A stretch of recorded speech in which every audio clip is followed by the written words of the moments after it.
This is Matt Armstrong, and I'm wearing no pants.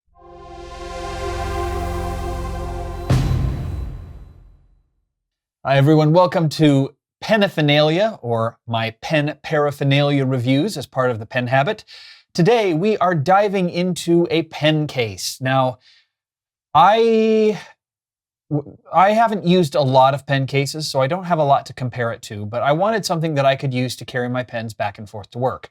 I had been using a 10-pen Aston leather pen case, review coming soon, and decided that I wanted something a little smaller because at one point I realized I had a lot of money's worth of pens in my backpack for no good reason. So I decided that I was going to cut down the number of pens I carry with me on a daily basis.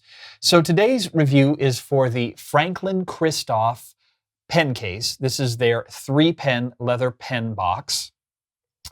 And I got it in the brown leather, you can see here. It's got the white stitching. It's nice, nice box. I actually like it a lot. The back's got the Franklin-Christoph logo with the 4 diamonds. Very even, nice stitching all the way around. Comes around the top. There's a flap here and then a little loop to tuck the pen into. It is kind of hard-sided. It is not fully hard-sided, but the way it's built, it makes it feel like there's actually some pretty solid protection to it, especially right here along the corners where the joins are. The joins are very neat. The brown leather, and off the top of my head, I can't remember. I don't think this is the boot leather, but I can't remember off the top of my head. I think it's just their brown leather. Has a really nice feel to it. Now, Franklin-Christoph does change their leathers around a bit every now and again, so what I have here may not be available when you go look, or I know they're in the process of coming up with a new vegetally tanned boot leather versus the chemically tanned stuff that they've used in the past. But this brown leather is really quite lovely. I like it a lot. Feels nice in the hand. The flap will come open like this, and inside you have space for 3 pens. Now, let me pull these out here so you can see what's going on. And get these out of the way. So in the interior, there are loops here at the top, and then there's another loop down at the bottom. Now these loops are not elastic per se. They're more like a fabric, but they're nice and solid. And this case can actually hold some pretty large pens. So if you're one of those people who likes large pens, know that this is one of the pen cases that you can use. For instance, I was able to fit my Mont Blanc 149 in here, no problem. For the most part, I really like the case. It feels solid. It's very nicely made. I like the color of the leather. I like the feel of the leather. The interior of the case has a fabric lining, and then these same, it's like a canvas fabric, and then the same canvas fabric for the pen loops as well. And actually, it looks like those loops might run the length of the box. I can't tell for sure.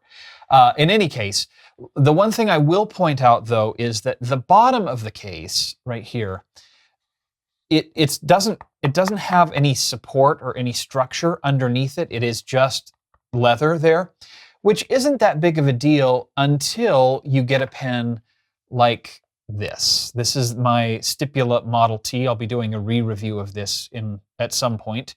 Or even this, which is the Edison Collier, kind of has a pointed end here. And I'll go ahead and slip this in. And now the Collier is a big honkin' pen. So you can see that it sticks up above the top of the box, but it still fits in there. With the way the leather flap works, you can still fit taller pens in there, no problem. However, and I don't know if you can see this very well, you can see how the bottom of the pen is pushing against that leather and discoloring it a little bit. That happens on pointed end pens, which I do not particularly like. That if you've got pens that have pointed ends on them, I don't think, it's leather. It's a pretty resilient material, but I still would have liked them to put some hard plastic or something on the bottom, some additional fabric to keep it from, distressing the bottom of the box a little bit. You can see that there's a little tiny bit of cracking here in the flap. I've only had this for a month, but it's leather. It's a live good. It'll get dings and scratches. That's why you have the cases. You do it so you can get the dings and scratches on the case, not on the pens. And this is a Franklin Christoph Model 19, so fits in there quite nicely. I suspect that they probably built this case around the largest pen in their collection, which is why it fits right up to the top. So overall, I really like this Franklin Christoph 3-pen case. It is, at last check, I believe $39.95 for the 3-pen case, which is a little pricey for a leather box, but it is so well made, it doesn't really bother me at all. Like it a lot, feels nice in the hand, holds the pens well.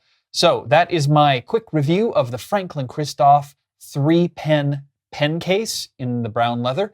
If you have any questions, head over to penhabit.com as always to leave them in the comments there. Thank you for watching, and we'll see you here next time on The Pen Habit.